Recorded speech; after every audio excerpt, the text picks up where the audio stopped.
I was closing the doors of the seaside library when the storm rolled in, a low animal groan under the roof, and the windows brined with salt.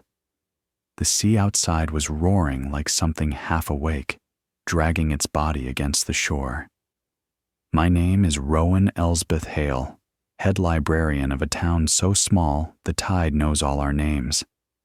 I had spent another long evening cataloging water-damaged donations, waiting for the clock to free me from the hush that grows too heavy after sundown. The lamps hummed. Dust swirled like breath caught in amber light. I turned the key in the brass lock of the front doors and heard, behind me, a sound that did not belong, a voice small as paper turning itself, whispering from the genealogy room. At first I thought it was wind through the cracked window, but then it shaped my name. Not Miss Hale, not librarian, just Rowan. A whisper so close it might have brushed my ear, though no one stood there. The lights dimmed and brightened, and I felt my pulse quicken. I called out, "We're closed. Come back tomorrow." Silence answered, thick as wool. I moved down the narrow hall, past the portraits of long-dead donors whose painted eyes watched like suspicious saints. The air smelled wrong, ozone, seaweed, iron. In the genealogy room, every chair sat neatly pushed in except one. It faced the window, and against that storm-lit glass stood a shape so thin I mistook it for reflection. Then it turned. The skin shimmered faintly, like moonlight trapped beneath the surface of water. Its eyes held an entire horizon, black, depthless, almost kind. I opened my mouth, but no words came. Then I heard a voice that wasn't sound at all, a vibration that slid softly through the skull. I am lost, and I am being followed. My first instinct was human, fear dressed as authority. "You can't be in here," I said, gripping the doorframe. But my voice trembled, betraying the part of me that already knew whatever this was. It hadn't come from any road that touched our town. He, or rather it, looked at my hands as though seeing light pour from them. The ceiling lights flickered again, long enough for me to see that beneath the glow his outline blurred, edges trembling like heat on asphalt. I should have run. Any sane person would have.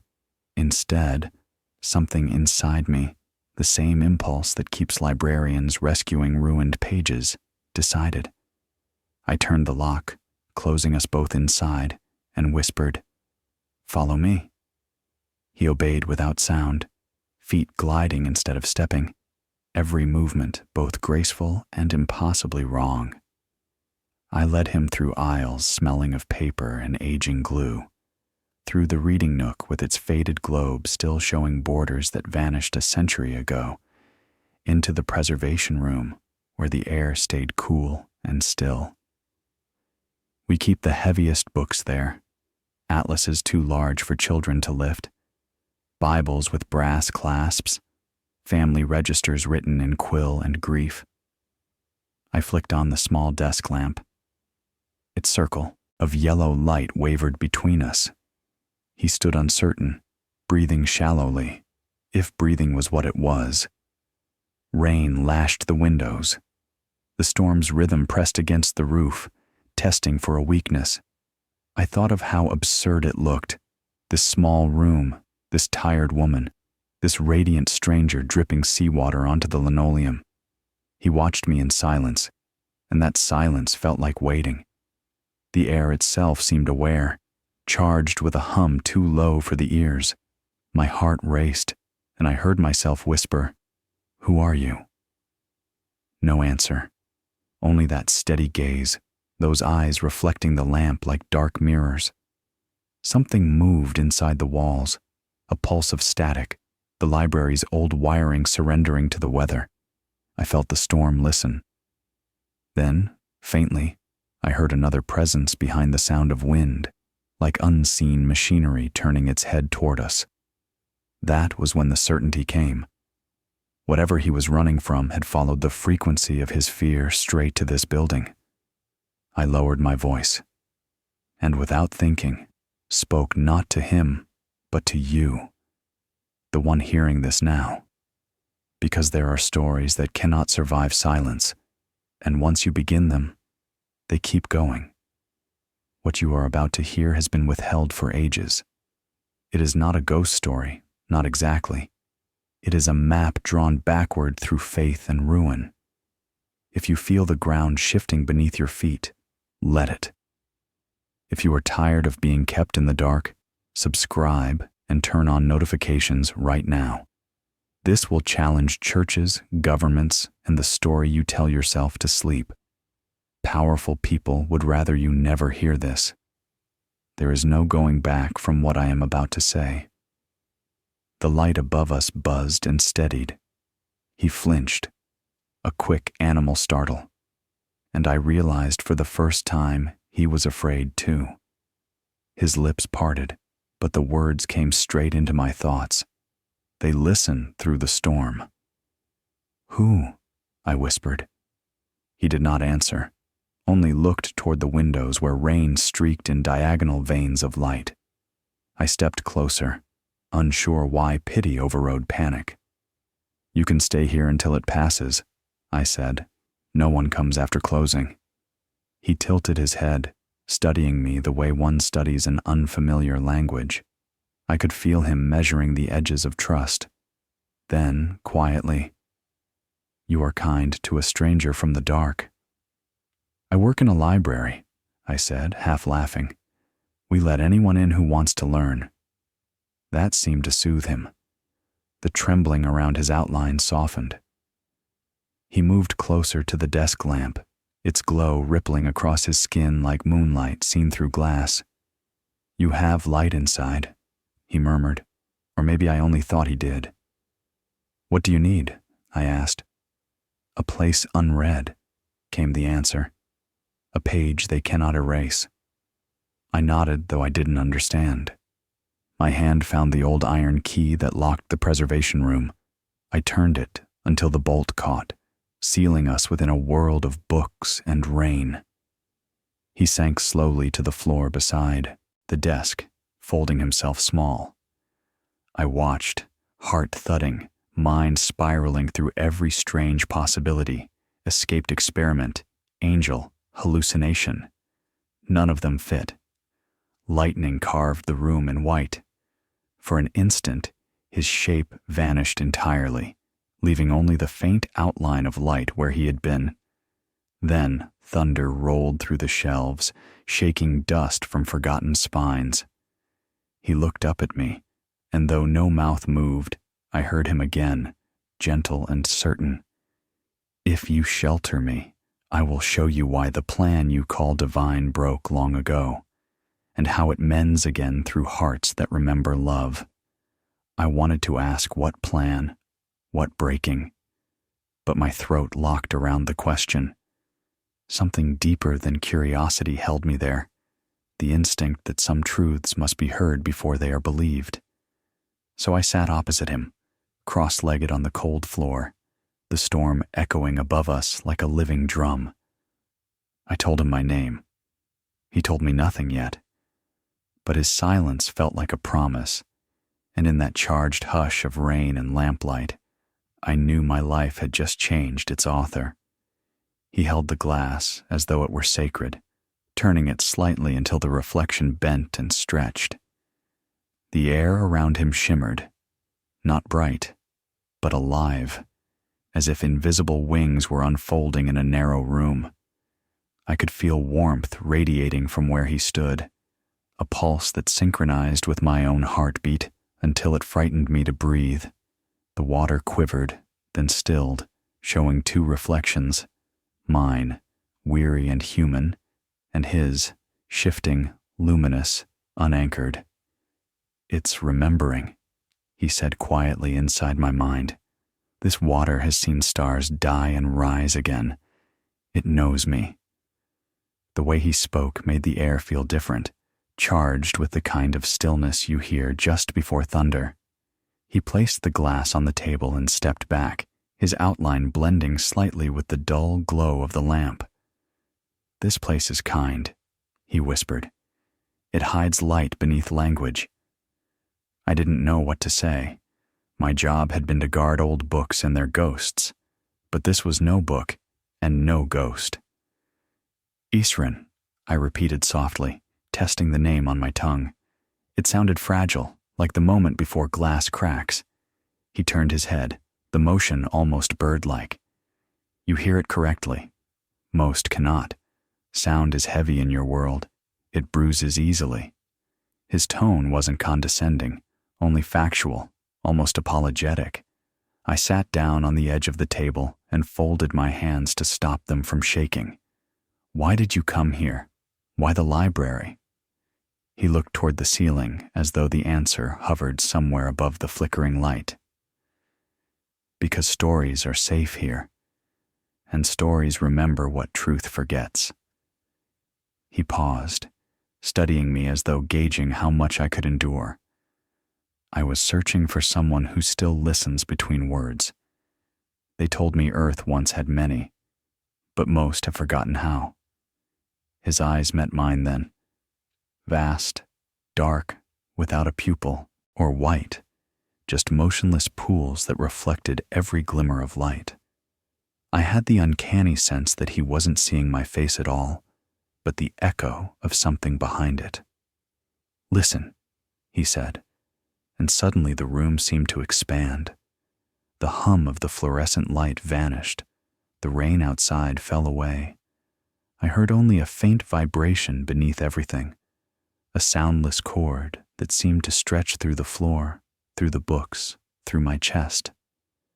"That," he said, "is the memory of the first word ever spoken." I blinked, my breath trembling. "You mean God's word?" He tilted his head. "Your language calls it that, but it was not speech the way you imagine. It was intention. The moment thought realized it was alive." For a long time, I said nothing. The room felt too full of meaning, like the air before a revelation. "Why tell me this?" I finally asked. "Because you asked for truth," he said simply. "You ask it every night when you close this building, when you whisper to the silence to keep you company. You ask it when you read the same passage twice, hoping the second time it will love you back." His words cut through me with surgical gentleness. I wanted to protest, to say I didn't talk to the silence, but I did. After my father died, after the church stopped answering the questions that kept me awake, I had turned to this library's hush as if it were a cathedral. "What are you running from?" I asked. He hesitated. The light around him dimmed slightly. "There are beings who feed on forgetfulness. They harvest fear to keep consciousness small. They sensed my attempt to awaken another and followed me through folds of light. I thought I could hide among your stories, but your world is thin now. The walls between seen and unseen are wearing through." I swallowed, the taste of metal rising in my mouth. "If they find you, then they will unmake what I carry," he said. "The remembrance." "What is it? A message?" He smiled faintly, and I realized I didn't understand his expressions at all. They weren't muscles moving, but waves passing through his entire form. "A seed," he said, "planted in all of you long ago, meant to bloom when you finally tired of worshiping your cages." The phrase sent a shiver through me. "Our cages?" "Your fears," he corrected softly. "The fear of your own light. You call it humility. We call it amnesia." Lightning flashed through the slit window, throwing our shadows against the shelves. His looked wrong, stretched at the edges, as if his body couldn't decide where it ended. He noticed me staring and said, "Don't be afraid. The form bends when it remembers where it came from." "You mean heaven?" He shook his head slowly. "Heaven is not a place. It is a moment of awareness extended into eternity. When the teacher you call Jesus spoke of the kingdom, this is what he meant. Not clouds, not harps, but Awakening. My pulse thudded in my ears. How do you know that? Because we were there, he said quietly. We watched when the field opened in your world. We saw the teacher's light break through matter. He was one of you, but awake. We thought it would spread, but fear built temples faster than love could build memory. I gripped the edge of the table to steady myself. You're saying you knew him? We knew what he remembered, Isren answered, and what he left behind for you to rediscover. That's why they hunt me, because the moment you remember, their reign ends. I wanted to laugh, to cry, to ask everything at once. Why me? I whispered. Why tell me out of everyone on this planet? Because you still guard words, he said. You haven't forgotten that they are living things. You treat them as doors, not weapons. And doors, he added, his voice sinking lower, can be opened. Thunder cracked, shaking the windows. The power flickered. For a heartbeat, darkness swallowed us whole. When the light returned, he was standing closer, the distance between us no more than breath. I could feel the temperature shift, not heat, but resonance, like two instruments tuning to the same note. He reached out, palm open, and said, "May I borrow your trust?" I nodded without understanding. He brushed the air before my chest, and the feeling was neither touch nor pressure, more like a thought becoming visible. The library around us faded.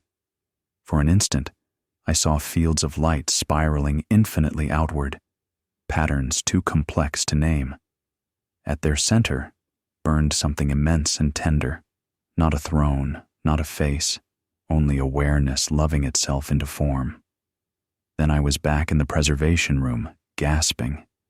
The glass of water on the table no longer trembled. It glowed faintly from within. What did you show me? I asked, voice shaking. Only what has always been here, he said. You look at God as if searching upward, but you are standing inside him. The words left me weightless. I stared at the glowing glass until the light dimmed, leaving only my reflection staring back. A librarian with salt in her hair and the sea still roaring outside, cradling the impossible knowledge that the divine might be nearer than breath. He turned toward the shelves again, tracing a finger an inch above the spines as if reading energy instead of ink. Tomorrow, he said, I will show you what it means to remember. And as the rain pressed harder against the window, I realized I wasn't afraid anymore. I was only waiting for the next page. The sound grew into something almost musical, not from the cards themselves, but from everything around them. The shelves, the floor, the very air. It was like hearing the library remember it was alive.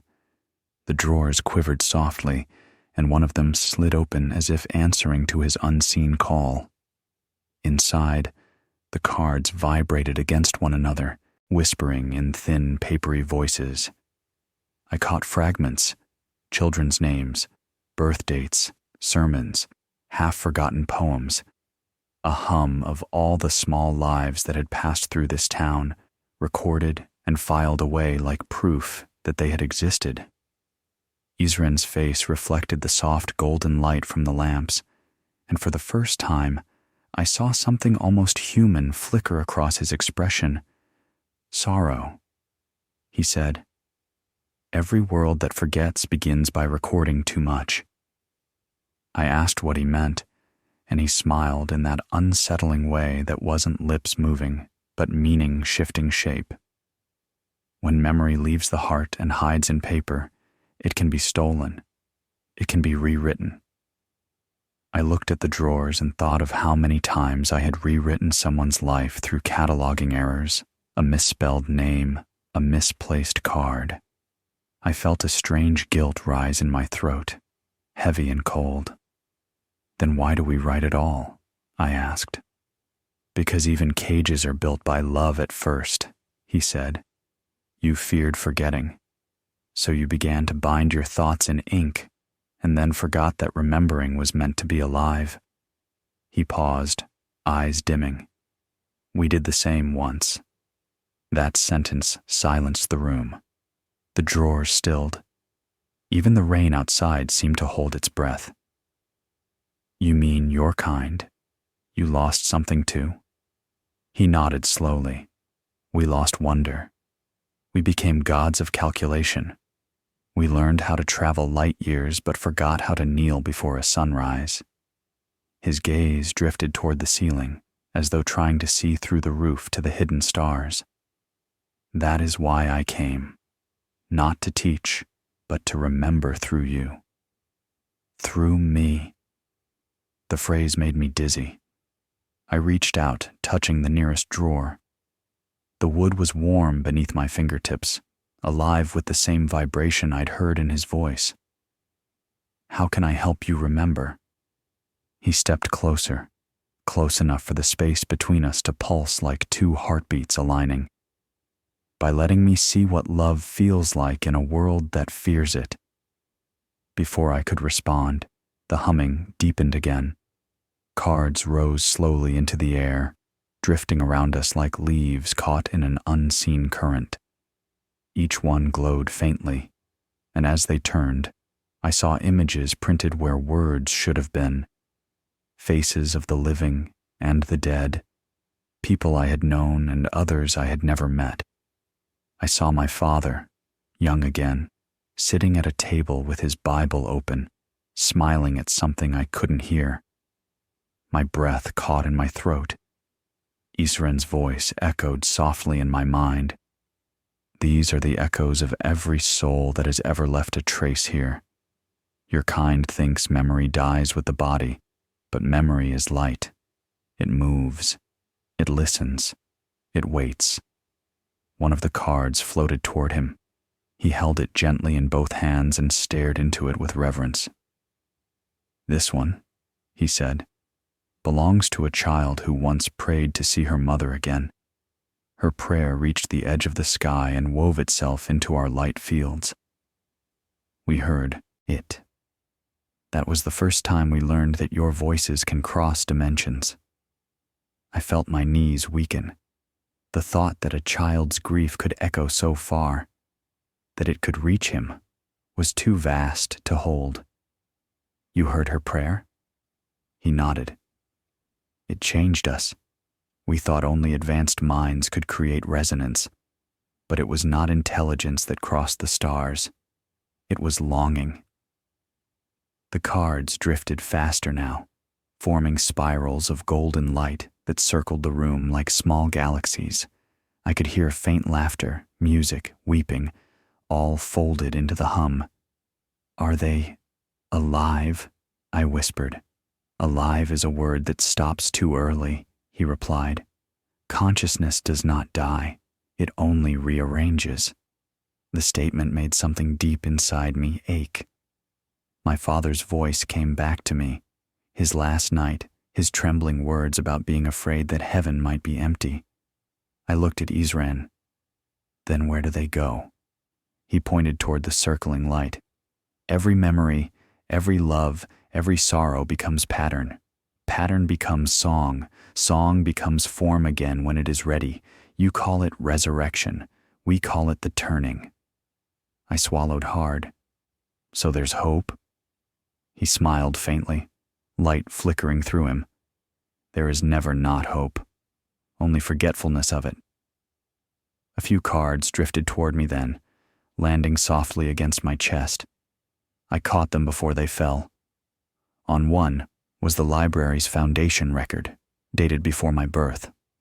On another, written in faded ink, was my mother's handwriting, her signature, her request for the book she never returned.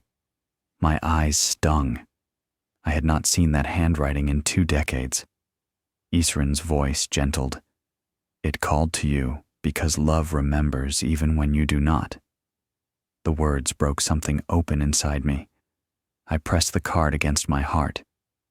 She always said libraries are the only places where heaven visits quietly. He nodded, gaze tender. Your mother understood the current. Places that gather stories gather souls. They become bridges. The air shimmered brighter now, the cards circling faster, as if drawn by invisible gravity toward the center of the room. "What's happening?" I asked. "The library is awakening," he said simply. "It recognizes you as its keeper, and me as its memory returning." Books rattled on their shelves. The floorboards groaned. I could feel a current pulling through the building, not wind, but something older, deeper, like the pulse of the earth remembering its own heartbeat. The storm outside thundered in sympathy. Lightning flashed across the high windows, scattering silver reflections over the cards that now spun like constellations. Isran stepped into the swirl, arms slightly lifted. "You wanted proof of what I am," he said. "This is the language of memory made visible. Watch." The light condensed around him, and suddenly every card froze midair. The hum faded into silence so complete that it made my ears ring. For one long heartbeat, everything was still. The storm, the air, even my breathing. Then, slowly, each card descended, settling back into its drawer as though tucked in by unseen hands. The final drawer clicked softly shut. He turned to me, the light around him now faint and human-like. "Now you know why I came. To remind you that remembering is sacred, not for worship, but for awakening." I wanted to speak, but words seemed too small. I only nodded, my throat tight. He smiled again, but there was a shadow in it now, a distance. "This night will not be long," he murmured. "The ones who fear remembering have noticed. What do? We keep faith," he said, "and we keep quiet, for now." The lamps flickered once more, and the sound of rain returned like the world taking its next breath. I looked around the room, at the drawers sleeping again in perfect order, and thought how strange it was that a place built for silence could hold so much song. Isran glanced at the window, then back at me. "Tomorrow," he said, "we begin to unwrite the lie." And just like that, the night settled into calm, as though the storm outside had bowed its head in reverence to the truth we had just uncovered. A truth older than ink, waiting all along inside the card catalog of souls. The words hung between us like smoke that refused to fade. I could still hear the faint hum of the storm pressing against the old window panes, as though the wind itself was listening. I turned away from him, unable to meet those impossible eyes that seemed to see through every scripture I had ever whispered. My whole life had been built on pages, on certainty, on sentences that told me where heaven began and I ended. Now, with one sentence, he had scattered them like dust. "You're wrong," I said quietly, more to myself than to him. "There must be distance. There has to be a difference between creator and creation. Otherwise, what is sacred?" Isran's voice brushed through my thoughts like a breeze through curtains. "What is sacred is not distance. It is awareness." His calmness unnerved me. I wanted to fight him with verses, with the discipline of faith, with the armor of everything I had memorized. "But the teacher said the Father is in heaven," I countered. He nodded, patient. "He also said the kingdom is within you. Both are true because they are one. Heaven is not a location. It is the realization that you were never outside it." I pressed my palms against the wooden table, grounding myself in the grain of something solid. "You speak in riddles," I muttered. "You talk as if words don't mean what they mean." "That," he said softly, "is their betrayal." He stepped closer, and I could feel the faint vibration of warmth that surrounded him, a pulse that didn't belong to this air. "Language," he continued, was meant to connect thought to being, but fear changed it. Words became fences. Meaning became ownership. You began to worship the symbols instead of what they pointed toward. I looked up, swallowing hard. And what did they point toward? Unity, he said simply. The moment before the first word, when everything was still one song. He moved to the wall of old theological texts and placed his hand near one without touching it. The leather cover shivered slightly, as though remembering something. This one, he said, is beautiful, but it was written by a man who feared his own doubt. Every sentence is an attempt to cage mystery, and yet the mystery still hums between the lines. I reached for the book, an old commentary, edges crumbling, and opened it to a random page. The ink had bled faintly with time. The verse spoke of judgment, separation, and the narrow road that few find.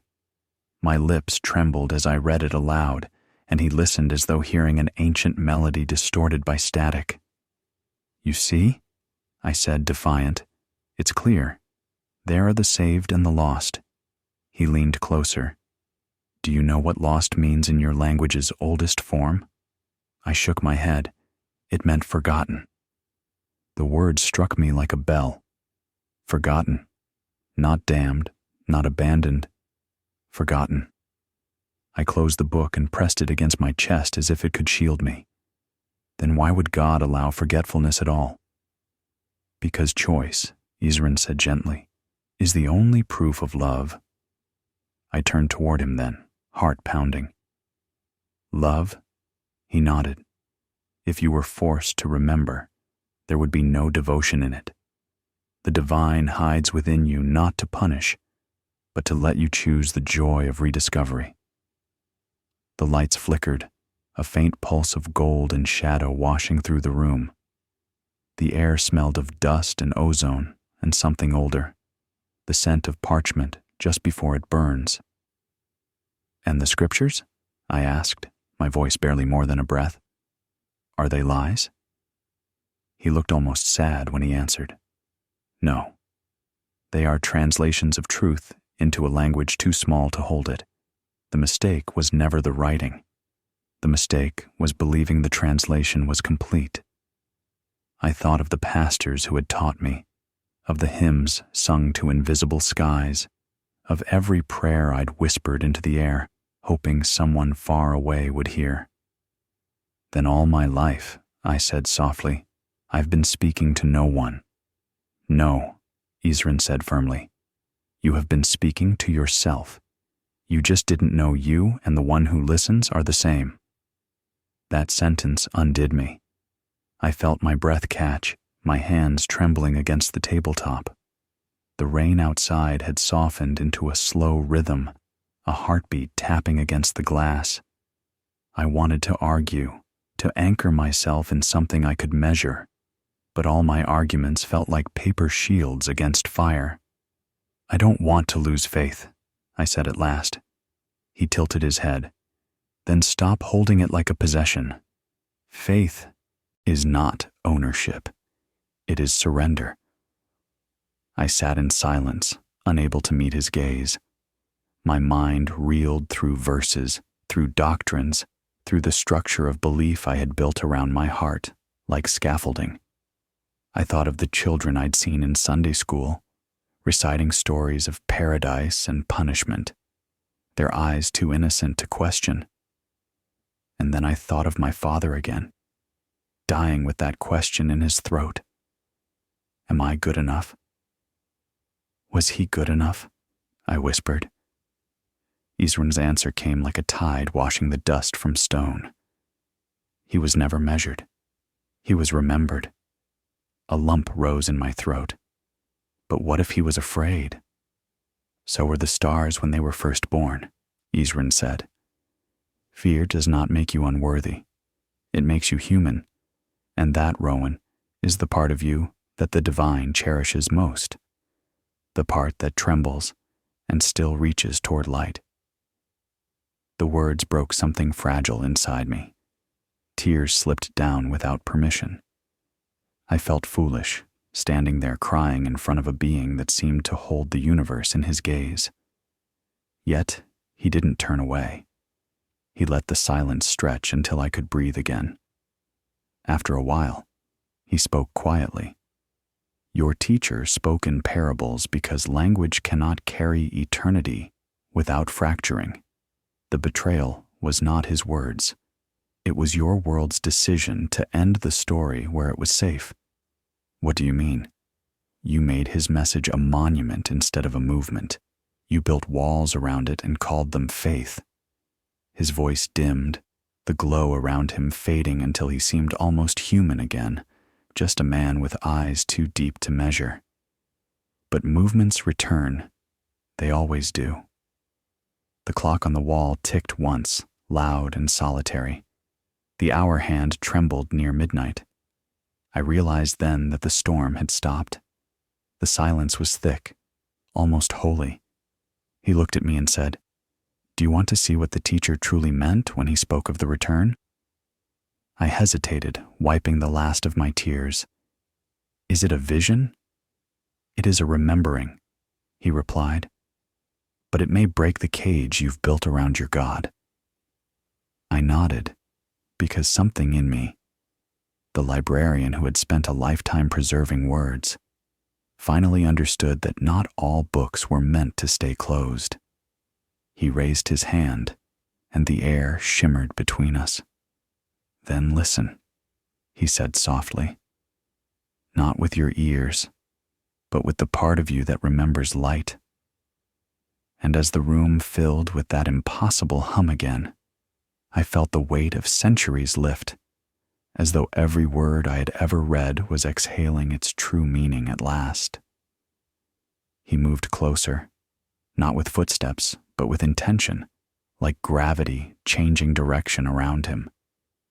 The light from the desk lamp bent subtly toward his outline, the way flowers turn toward dawn.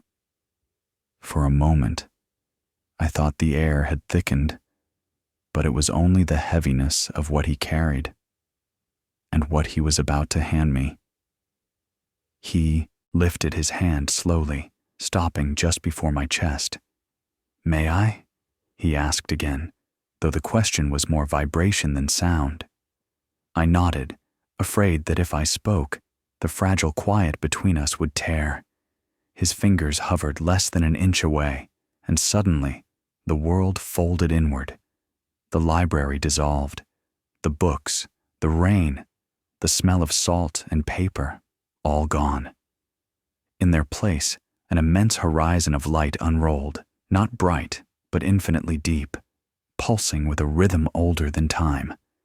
I felt my heart stutter, then fall into that rhythm as though it had always belonged to it. And then I saw my father. He wasn't young or old. He wasn't sick or whole.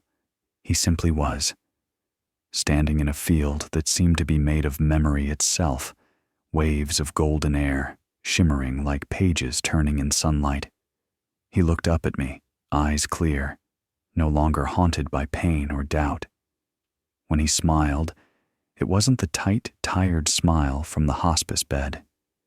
It was the same smile he used to give me when he'd finish reading a bedtime story and whisper, "The end means there's always another beginning." I wanted to run to him, but my feet, if I still had feet, wouldn't move. My voice came out as thought. "You waited for the door." He nodded. "And you kept the key." The words wrapped around me like warmth. "But you died," I said, my voice cracking on the word. "You stopped breathing. I watched." He lifted his hand gently, and I felt something unravel in my chest, not grief, but the shape grief had taken to survive. "Child," he said, "I only stopped breathing in one room. You stayed in that room so long, you forgot the house had other doors." Behind him, light shifted again, revealing a faint outline, a threshold, wide and shimmering, leading into something my mind couldn't contain. He looked toward it, then back at me. "This is not goodbye," he said. It never was. The scene trembled.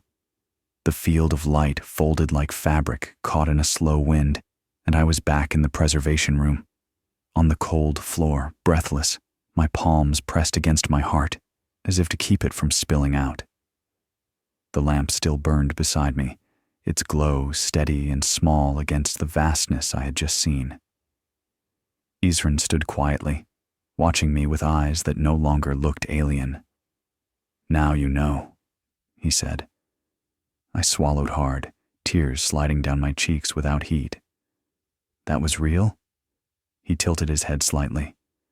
"Reality is only agreement, but what you felt, that was truth." My hands were shaking. I saw him. He spoke to me. He said, "That you kept the key," Isran finished. And he was right. Every grief is a key disguised as weight. The heavier it feels, the closer you are to unlocking something sacred. I tried to steady my breathing, but my chest felt too full, as though every emotion I'd ever buried had risen at once. "I don't know what to do with this," I whispered. "Then don't do," he said gently. "Be. Let it live through you until it no longer needs to." His calmness both comforted and infuriated me. "You make it sound so easy." "Nothing eternal is easy," he replied. "But it is simple." I stood and moved toward the window, watching the rain ease into mist. The town's faint lights blinked through the fog like constellations pretending to be homes. "Heaven," I murmured. "It's not a place at all, is it?" Isran joined me, his reflection faint in the glass, a blur of light and outline. "It is a direction of awareness. When you love without trying to own, when you forgive without needing to forget, you are facing heaven." The simplicity of it undid me. All the years I had tried to make faith a ladder, every prayer I'd forced upward like an offering to a sky that never answered. And all along, the ascent had been inward. I turned toward him. "Why show me this?" He looked at me with something like tenderness. "Because your world confuses belief with remembrance. You already know everything you pray for, but you have been taught to forget, to need proof before peace." "Then why are you here?" I asked softly. "If we already know, what are you trying to remind us of?" He smiled faintly, eyes flickering like candlelight reflected in water. "That the remembering can be shared, and that once love becomes collective, the old systems collapse.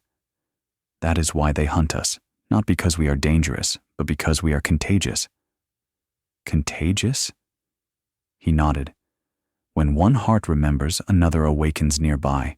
The pattern spreads like dawn." The phrase lodged in my chest, like dawn. For a long time, neither of us spoke. The library creaked, settling under the weight of the storm's retreat. I could hear the faint drip of rain through the gutters, the breathing of the building as if it too had just seen something holy. I sat back down and whispered, "Do you ever grieve?" He turned his gaze toward the shelves. "Constantly. That is why I understand you." "What do you grieve?" "The worlds that forgot they were loved," he said quietly. "The civilizations that reached for the stars but lost the constellations inside their own chests. The beings who called themselves gods because they forgot they were children." There was no self-pity in his tone, only a sorrow so vast it made mine feel like a single tear in a great ocean. "You sound like you've been watching us for a very long time," I said. He nodded. "Since before you called yourselves human. Since before language divided sky from spirit. The words carried weight, the kind that presses on the ribs until you exhale something truer than breath. And still," I said, "you came here, to this small library, to me." "Because love is precise," he answered. It always finds the one heart still willing to listen. I wanted to ask what would happen next, but something in me already knew the answer. Nothing and everything. The world would go on, but I would not see it the same way again. He walked slowly to the center of the room and looked up at the ceiling, as though tracing invisible patterns in the air. The teacher we both remember, he said, wept for the same reason. His grief was not for sin, but for forgetting. His tears were the memory of the world trying to wake. A hush fell, deeper than silence. The hum that always seemed to follow him faded too, leaving only the sound of our shared breathing. "Rowan," he said finally, "what you saw tonight will begin to change you. Do not run from it. Grief is the soil where revelation grows." I nodded, unable to speak. He turned toward the shelves, brushing his hand lightly against their edges. The books seemed to lean toward him, as if even the stories wanted to be near that kind of stillness. When he looked back, the light around him dimmed to something almost human. "Sleep now," he said. "Dream kindly of the door your father found." And as I closed my eyes, the last thing I heard was his whisper threading through the rain. A voice not of comfort, but of remembering. The heart was always the heaven you were promised. When I opened my eyes, the air in the preservation room shimmered faintly, as though light itself hadn't yet settled back into obedience. The books were still there, the desk, the lamp. But everything seemed sharper, humming faintly with presence, like the entire world had remembered its own pulse. Isran lowered his hand, eyes dim and kind, as though even he had been changed by what I'd seen. I wiped at my face, realizing the tears weren't from sorrow. They felt more like overflow, the body's way of releasing what language could not contain. "What was that?" I whispered. He studied me for a long moment, and when he spoke, the words arrived softly in my mind, like rainfall through glass. "A fragment of the field," he said. "Every life leaves traces of light, imprints of emotion, memory, devotion. When one reaches a certain stillness, those traces can be read." I was still trembling, hands pressed to my knees, as if I could keep from floating away. "Then it was real? That man, the teacher, that woman." "Real is not a single layer," he interrupted gently. "You witnessed a resonance, a pattern of gratitude so complete that the universe itself reshaped around it. The teacher's gift was not to perform miracles. It was to remind matter how to listen." I let out a shaky breath. "And the woman?" "She remembered that her breath was shared," he said. "When sorrow opens fully, joy has a door again." I closed my eyes, the image returning, her face wet with tears that turned into laughter, her chest rising like the first dawn after endless night. I had read 1,000 theological texts, but none had ever made me feel that truth as plainly as watching her breathe. "You showed me this," I said. "But why?" "Because," he said softly, "belief will not survive the coming silence. Only knowing will." A chill ran through me, though the air was warm. What silence? "The one that follows when the noise of false faith collapses," he said. "Your world's prayers have grown loud but hollow. They rise without gratitude, without listening. The field can no longer echo them." He turned toward the window, where dawn was still a rumor behind the rain. "Your species is approaching what we call the threshold, when memory must either expand or implode. Some will cling to the cage of old language. Others will risk remembering." I frowned. "And what happens to those who don't?" He looked back at me, expression unreadable. "They will keep living in rooms without doors, calling them heavens." The words unsettled me more than I wanted to admit. I stood, pacing slowly, the floor creaking beneath each step. If what you say is true, if all of this is some grand remembering, then why hide it? Why not tell everyone? He smiled faintly, almost sadly. Would they listen? Humanity has always demanded proof before surrender, but proof only appears when surrender has already begun. I felt heat rise behind my eyes again. You're asking us to trust what can't be measured. I am asking you to measure what cannot be trusted, he replied. Fear, separation, ownership of truth. These are the weights that keep you from floating back to where you began. For a while, neither of us spoke. The lamp flickered softly, its light bowing and straightening as if responding to his presence. I thought of my father again, how he had prayed in that hospice bed for forgiveness, as though life itself were an exam he had failed. He believed in heaven, I said quietly. He died waiting for it. Isren stepped closer, and I felt warmth pulse between us again. He did not wait in vain, he said. Every soul that learns love without needing reward builds heaven where it stands. Your father found his gate. You have simply not walked through yours yet. The words lodged deep in me, not as comfort, but as command. And this experiment, I said, gesturing to the air still faintly glowing, it's meant to make me walk through? He nodded. To help you remember that the divine does not reside in clouds, but in coherence. Gratitude is not emotion, it is structure. It arranges the particles of creation into harmony. The teacher knew this. Every act of thanks was a recalibration of the universe. The idea was dizzying. You're saying gratitude changes reality? I am saying reality is gratitude, he corrected. Everything that exists is a continuous thank you, but humanity began asking for more instead of noticing enough. I thought of the world outside, the hollow prayers, the endless striving, the way people reached upward instead of inward. If that's true, I whispered, then maybe faith was never meant to save us. Maybe it was supposed to remind us. He smiled again. Now you are remembering. The air hummed slightly louder. I looked around. The books were quivering.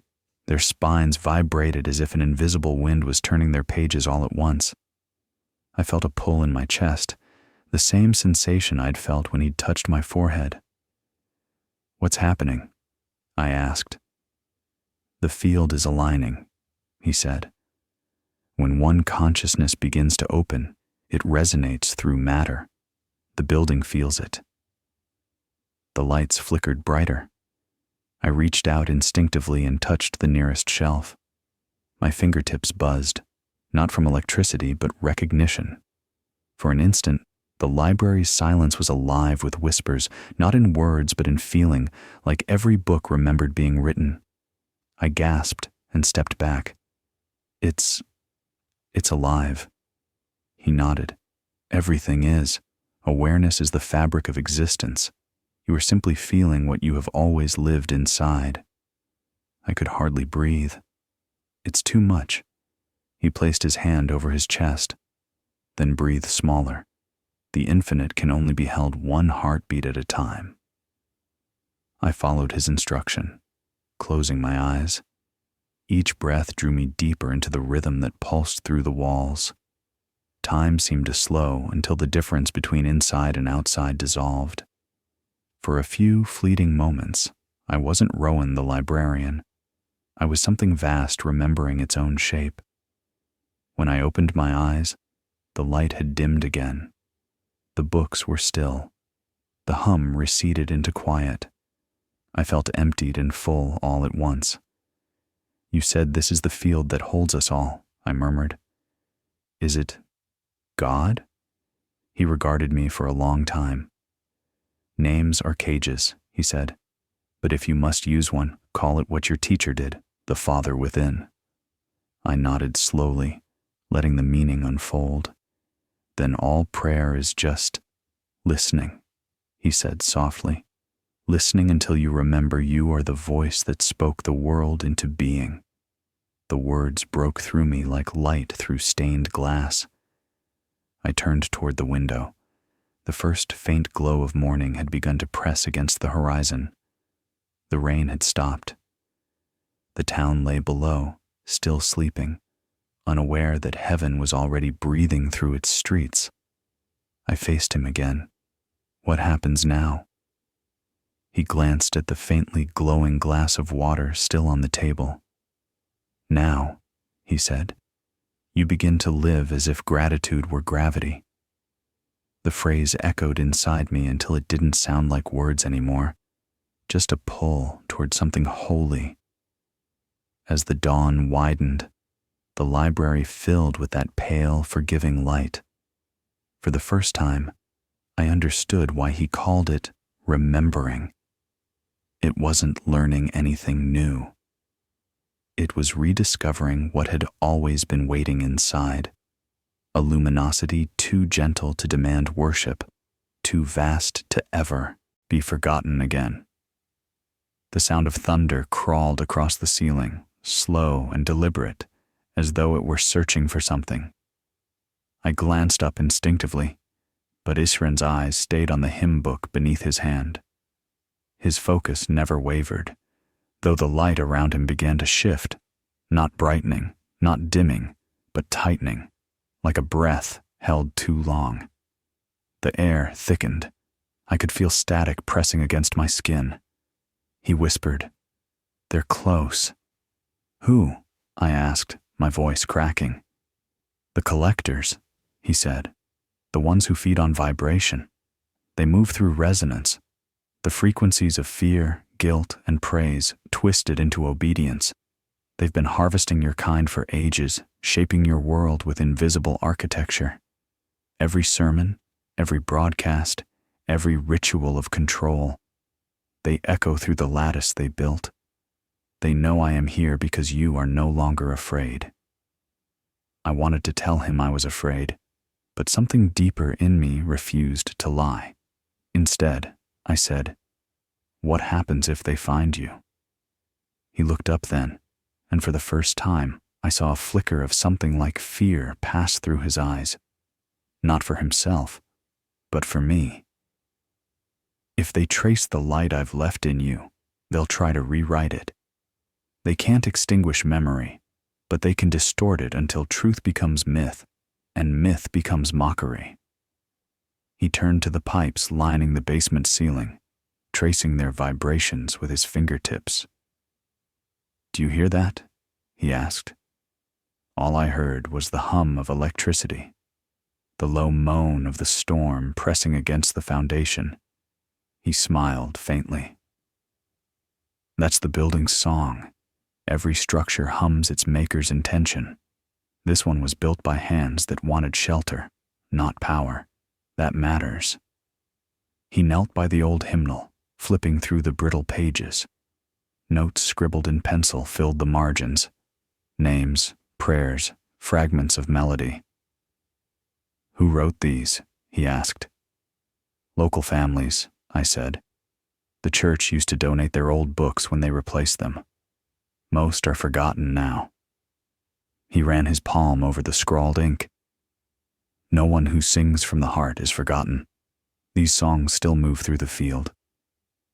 He began to hum softly, a sound unlike any I'd ever heard, low, luminous, shifting between tones too precise for human ears. The pages trembled. A faint glow spilled from the paper, tracing the faded notes until they looked newly written. My throat tightened. "What are you doing?" "Calling the echo back," he said. "Fear erases by noise. Love restores by harmony." The hum built into something almost orchestral. The entire basement seemed to join in. The old pipes, the wooden beams, even the dust in the air vibrating like particles of memory. I felt my chest ache with the resonance, a strange pressure that was neither pain nor joy, but something larger that contained both. Then the lights flickered. Once. Twice. The hum faltered. He stopped mid-note, his eyes darting upward. They heard that. The bulbs above us glowed too bright, casting sharp shadows that didn't move with the light. The shadows stretched along the walls, bending at impossible angles as if they belonged to something standing just beyond visibility. My body went cold. "What are they?" I whispered. "Residual intelligences," he said quickly. "Born from your world's oldest bargain, the surrender of wonder for certainty. They live off what you fear most, the thought that you are alone." The temperature dropped sharply. My breath fogged in the air. The shadows pulsed once, like living things inhaling. I stepped back, bumping into the shelf behind me. "What do we do?" He turned to me, voice calm but urgent. "You listen. They can't hold a place that's awake." The lights dimmed again. A metallic screech echoed from the far end of the basement, like iron bending under pressure. One of the shelves toppled, scattering hymnals and atlases across the floor. The sound reverberated unnaturally long, stretching until it became a low mechanical drone. Isren closed his eyes and began to speak in tones rather than words. A sequence of sounds that felt both alien and familiar, vibrating deep in my chest like a chord struck on an unseen instrument. The shadows recoiled, shrinking against the corners of the room. "They fear coherence," he murmured. "They feed on chaos. Stay with me." I tried, but fear has its own gravity. Every instinct screamed to run. "You said story outweighs signal," I said, clutching a fallen hymnal. "Then give me one." He opened his eyes. "Then you tell it," he said. "The moment you speak from memory, they lose their foothold." My mind went blank. All I could think of was my father's voice reading to me as a child. Without thinking, I began reciting lines from an old bedtime story, words so worn they barely had meaning. But as I spoke them aloud, something shifted. The sound of my voice steadied. The air grew warmer. Isren joined in, weaving tones between my words, a duet of human and something beyond. The walls seemed to pulse in rhythm. The light steadied. The shadows withdrew, thinning until they collapsed into nothing. When silence finally returned, it was alive again, the kind of silence that breathes after thunder. I sank to the floor, heart racing. "They're gone?" "For now," he said, exhaling as though he too had a body that could tire. "They will circle, but they cannot stay where harmony holds. You remembered what they cannot create?" I looked down at the hymnal still open in my hands. The page glowed faintly, a line of ink catching the light. "Be not afraid of the dark. The stars are made from it." I traced the sentence with my fingertip, tears welling without warning. "Who wrote this?" He smiled, weary and knowing. "Someone who heard us tonight." The ceiling groaned again, the storm above retreating into the distance. I could still feel a faint static under my skin, the echo of their presence, but also something else. Strength. He leaned against the wall, his light dimmer now, more fragile. "Each time they fail, they weaken," he said. "They depend on collective amnesia. But when even one of you remembers, the pattern shifts." I pressed the hymnal to my chest, feeling its warmth seep into me. "You mean they can be defeated?" He shook his head slowly. "Not defeated, transformed. Darkness cannot be destroyed, only taught to shine differently." The phrase lingered in the air like incense. He glanced toward the stairwell leading up to the main floor. "We'll need to seal this place," he said. "Their echoes travel through static. The story you told just now, keep telling it, not as doctrine, but as heartbeat." I nodded, though my hands still trembled. "What if they come again?" They will, he said simply. But next time, you'll know the song. He gathered the scattered books, placing each one carefully back on the shelves as though restoring an altar. I watched him, the way light followed his hands, how every motion seemed to heal the air around him. When he finished, he turned toward me, eyes soft but bright with something fierce. They hunt light because they have forgotten they are made of it. The only true defense is remembrance. When you love, they starve.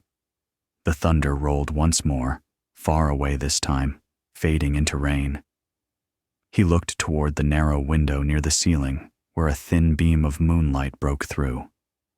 The storm has passed for now, he said. I followed his gaze.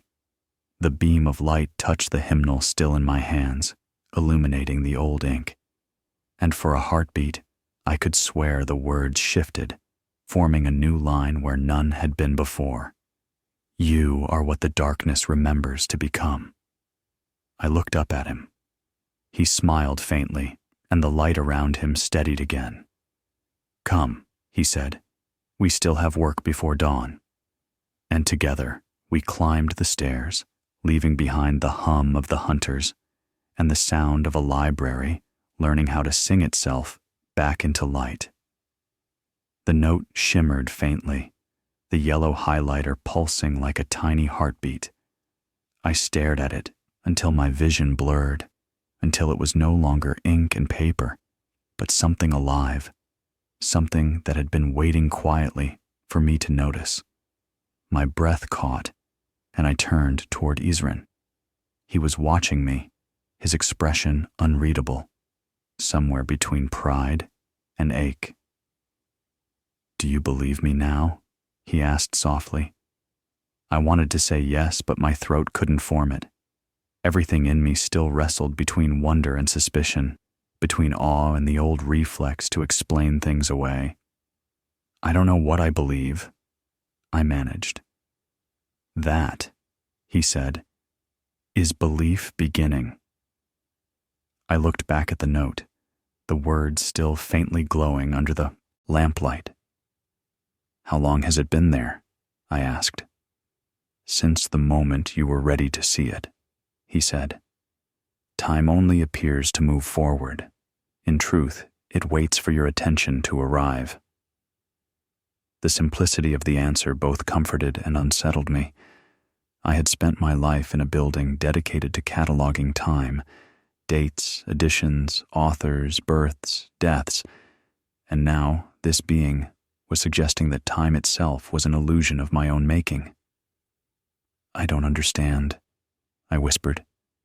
He walked around the desk, tracing his fingers along the wood, his movements tender, reverent, as though touching something sacred. You think proof is a photograph of truth, he said. But proof is recognition. It isn't found in the world. It blooms inside you when the heart stops defending its disbelief. That's convenient, I said, my voice brittle. When the evidence lives inside me, it can never be questioned. He smiled faintly. Then why do you still question it? The words hit me harder than I expected. I lowered my gaze, embarrassed by how transparent I'd become. Because if I stop doubting, I said slowly, I'll have to start hoping again. He nodded once, as though that was the answer he'd been waiting for. And hope, he said, is the proof that memory is healing. We stood in silence for a long time, the only sound the soft creak of the old building breathing around us. I could hear the rain thinning outside, the final drops tapping the window in irregular rhythm. Somewhere upstairs, the motion sensor lights flickered on and off in the empty hallways. Isren lifted the fragment of stone again and held it between us. You asked for something your mind could not dismiss, he said. Then you must use what cannot lie, the feeling that rises when truth is near. He placed the stone in my palm again, and I felt its warmth pulse gently, as if answering my heartbeat. Close your eyes once more. I hesitated. What if I see nothing this time? He smiled. Then you will finally see everything. I obeyed. Darkness folded around me, soft and deep. Think of the word again, he whispered, but this time do not choose it. Let it choose you. For a moment, there was only silence. Then, behind my closed eyes, I saw light, thin as dawn at first, then widening until it filled me. The word came not as sound, but as sensation, belonging. It wasn't one I had consciously thought of, yet it fit perfectly, as though every cell in my body had been waiting to remember it. When I opened my eyes, the library was brighter, though no switch had been flipped. The air felt alive again, charged but peaceful. I looked around, searching for something new, but everything appeared unchanged, except for one small thing. The old wall clock near the stairwell, broken since before I was hired, was ticking again. I pointed to it. That clock hasn't worked in years. He glanced at it and smiled. It's never been broken. It just stopped pretending time was real. I laughed despite myself, half in disbelief, half in surrender. You twist everything into poetry. He tilted his head slightly. It's not poetry. It's memory speaking in a language you've forgotten to trust. The rain had stopped entirely now. Through the window, the first fragile trace of dawn pressed against the horizon. It painted the books in pale gold, each spine catching a thread of light. I felt a lump rise in my throat. So this is it, I said quietly. The proof. He nodded. Not the kind you can hold, the kind that holds you. I turned the stone over in my palm, still warm. Why me, though? I asked. You could have shown anyone. There are scientists, theologians, prophets. Why a librarian in a forgotten coastal town? He looked at me with something almost like humor. Because you keep what others discard. Because you know the holiness of things left behind. The compliment pierced deeper than I wanted to admit. I thought of the books no one checked out, the artifacts I refused to send for disposal, the way I always stayed late cataloging what others ignored. Maybe, in some quiet way, I had been preparing for this without realizing it. He turned toward the shelves, running his hand along the spines as if reading through touch. Every soul is an archive, he said. Every act of love, every forgiven wound, every kindness no one saw. They are all entries in a book that writes itself. Most of your kind forget they are the author as well as the story. I followed him through the aisles, my fingertips grazing the books. And when we die? He stopped, looking back at me. Then you turn the page. Something in his tone, the softness of it, the certainty, struck me harder than any miracle could have. It wasn't doctrine, it was remembrance. We reached the old wooden table at the center of the room. The glass of water he had used earlier still sat there. He gestured for me to sit. There's one last thing you need to understand, he said. Gratitude and faith are the same frequency. Gratitude draws creation toward you. Faith reminds you that you're already within it. I frowned. And doubt? He smiled. The doorway. The answer startled me. You're saying doubt is part of faith? It is faith's proof, he said. A heart without questions is a room without windows. You were never meant to worship walls. I let out a shaky laugh, feeling something unclench inside me. So all this time, I've been praying through glass. He nodded, and tonight, the glass remembered it was light. The clock ticked once more, steady, as if agreeing. I glanced around the room and noticed the faint hum of the building again, the living pulse of it. It no longer felt haunted. It felt awake. He leaned closer, voice barely above a whisper. When you leave this place, you will doubt again. That's all right. Just remember what the stone taught you. Truth doesn't need to be believed to remain true. I looked down at the fragment, still glowing faintly in my palm. Its warmth was fading, but I could still feel a steady rhythm, as though it had borrowed my pulse. What should I do with it? Keep it, he said. It will remind you that the universe answers gratitude with recognition. I nodded slowly, the weight of everything settling into quiet understanding. I felt both smaller and more infinite than I ever had before. As the first full light of morning spilled through the window, I looked at him one last time. And what about you? He smiled, serene. I am everywhere the word mercy is remembered. And then, like dawn dissolving shadow, he faded into the air, leaving behind the hum of the library, the ticking clock, and a stone still pulsing softly in my open hand. He told me that the returning was not an event, not a date carved into prophecy, not a trumpet call from the clouds, but a pulse already unfolding inside every living thing. The teacher's words were not instructions, Isran said quietly. They were activation codes. He spoke them into the air, knowing they would settle into your cells, waiting until your kind was tired enough of being lost to finally listen. I watched him as he spoke, feeling the truth of it ripple through the air like the faint vibration of strings after the last note has faded. You mean it's already happening? I asked. He nodded. It has been happening since the first heart decided to forgive what broke it. The simplicity of that answer struck me harder than any miracle could have. I wanted to argue, to ask why the world was still drowning in its own cruelty if this return had already begun. But I couldn't form the question. He seemed to sense it anyway. You confuse revelation with rescue, he said. You expect the divine to remove your pain when in truth, it came to inhabit it. I leaned against the old table, staring at the flickering lamp between us. So the return is inside us, I said slowly.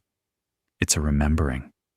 Yes, he said, and like any remembering, it begins with longing. The rain outside softened to a delicate rhythm, steady as breath.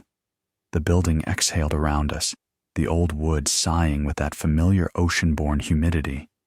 For a moment, I swore I could feel the walls pulsing, each beam expanding as if drawing in the same air we breathed. The entire library seemed to join our conversation, not as witness, but as participant. Isran walked toward the nearest shelf, his fingertips tracing the spines of the oldest books. Every object remembers the intention that birthed it, he said. This place was built for communion, not knowledge. That is why it could shelter me. I followed him into the rows. If this returning is already seated in us, I asked, why don't we all feel it? He stopped and looked back at me, his expression soft but solemn. Because you learn to mistake numbness for peace. You call it order, progress, civilization. But it is only distraction refined into worship. The return cannot bloom in noise. It waits for stillness, the same stillness your teacher carried, even as he walked toward his own death. The words made something inside me tremble. I thought of my father's hospice bed again, of the moments before his last breath, when the machines went silent and all that was left was the sound of rain outside the window. I had mistaken that silence for ending. Now I wondered if it had been the beginning. I turned back toward Isran. You said the return flowers in the body. How? He placed his hand lightly over his chest. Through coherence, every heartbeat that loves without demand, every act of compassion offered without witness, every moment you stop running from your own sorrow, These are the petals of the same bloom. When enough of you open, the field will complete itself. Then you will no longer die as you do now. You will dissolve into memory intact, and new bodies will be born already remembering. It sounded impossible, and yet something in me recognized it. Then heaven isn't a reward, I murmured. It's an inheritance. His eyes brightened, catching the faint glow of the lamp.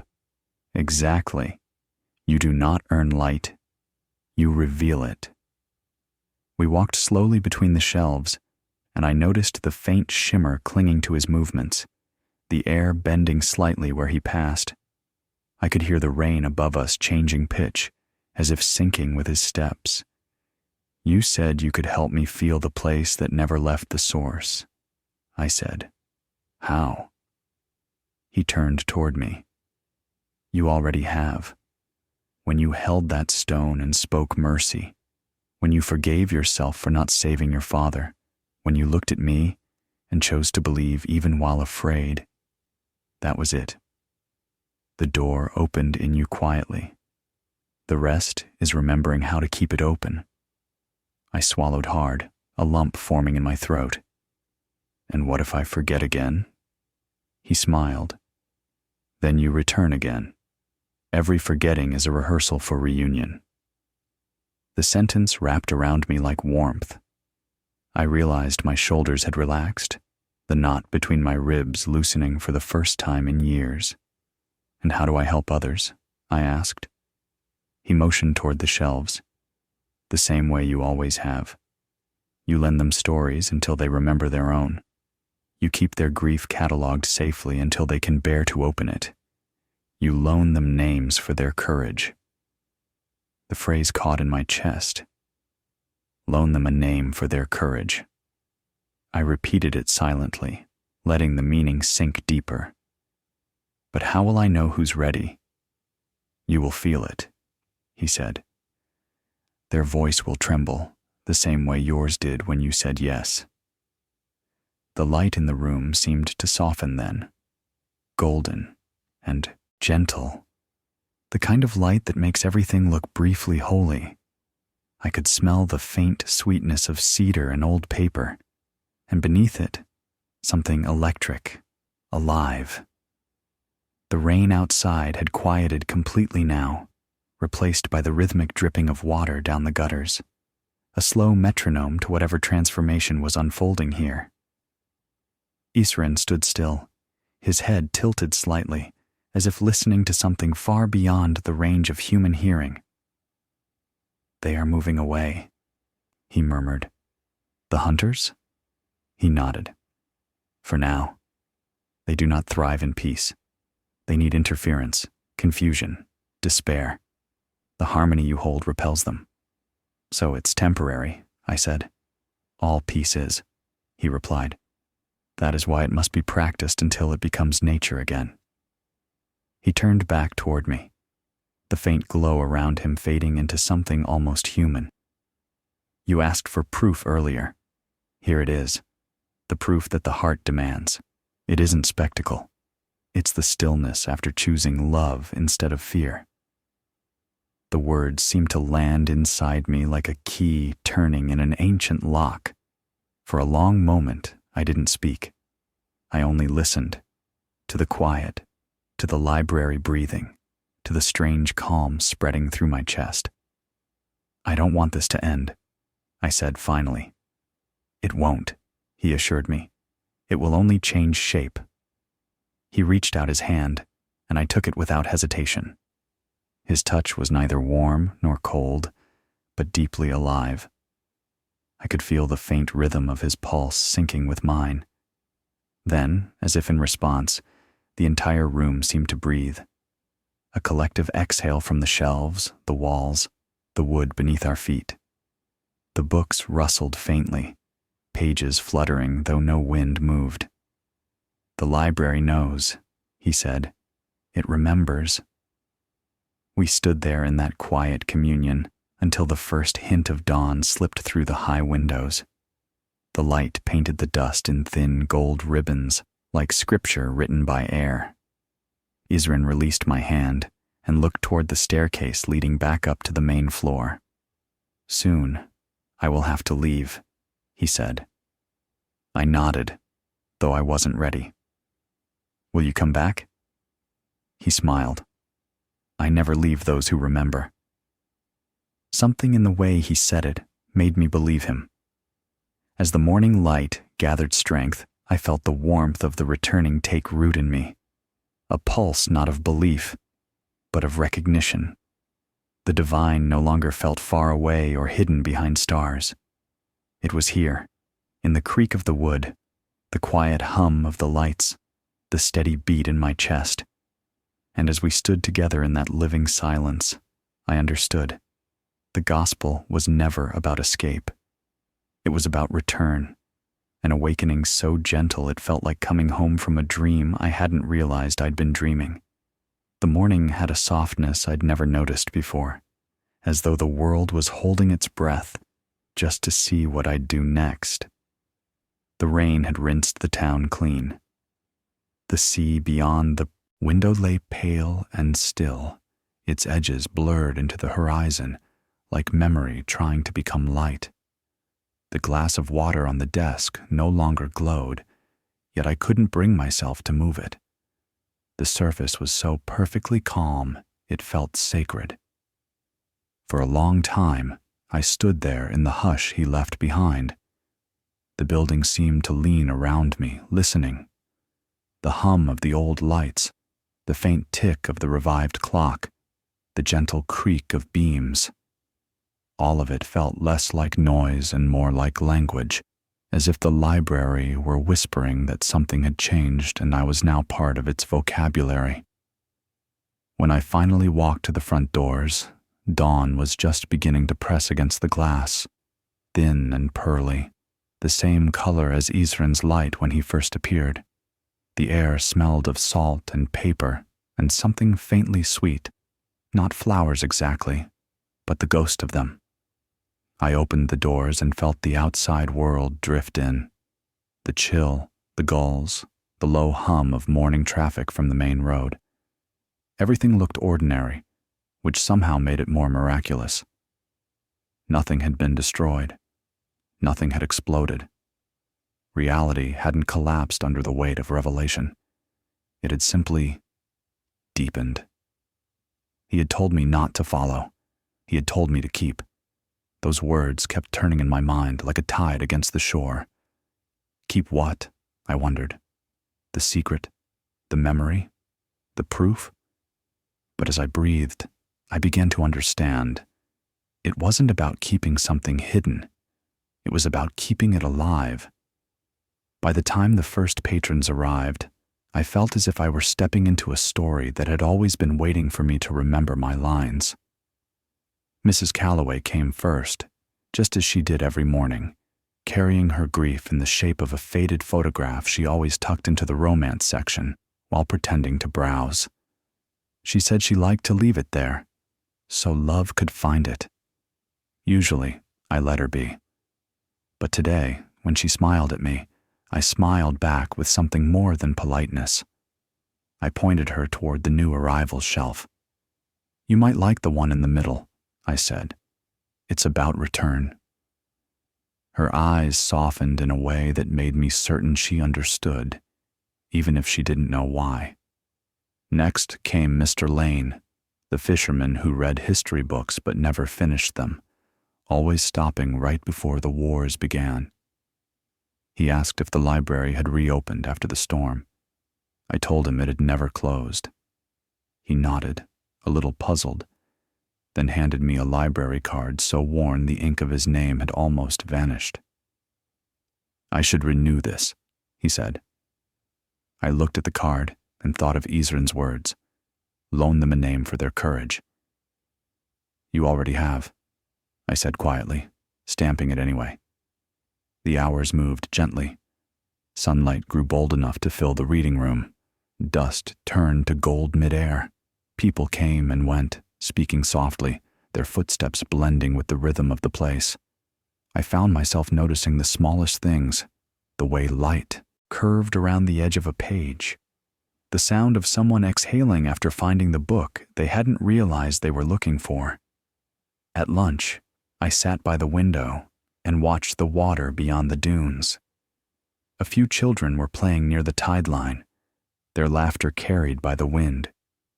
I touched the stone in my pocket, the one he had left me.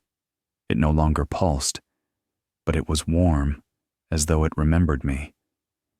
"I am already home," I whispered, testing the words like a spell. Something in the air seemed to respond, not visibly, not dramatically, but with a deep, subtle rightness, as if the world had nodded. The rest of the day passed quietly. By evening, when I turned the sign to closed, the sky had blushed into coral and lavender. The town's street lamps flickered awake, one by one, like cautious stars. I walked through the aisles, checking the tables, straightening the books. My hand brushed over the hymnal from the basement, the one that had glowed in the dark.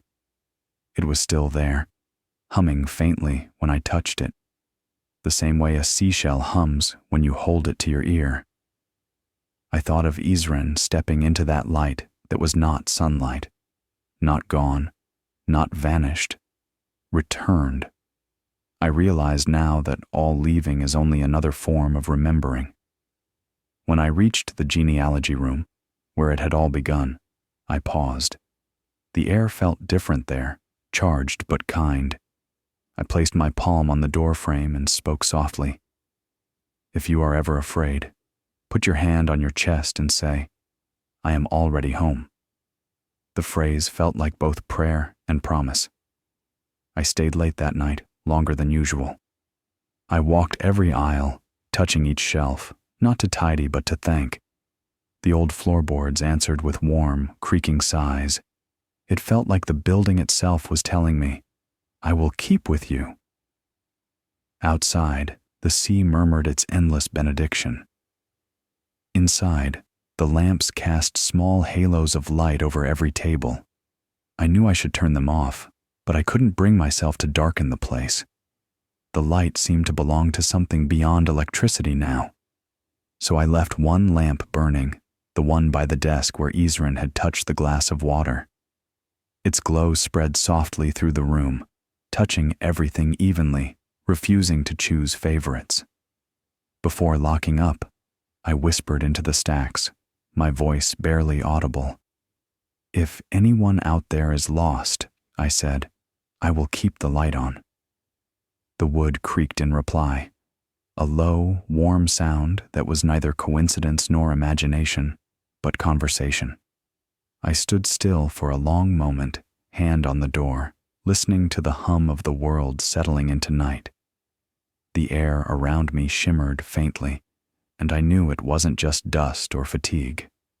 It was presence, a lingering awareness, a whisper from somewhere just beyond the visible. Maybe Isren was right. Maybe heaven wasn't elsewhere.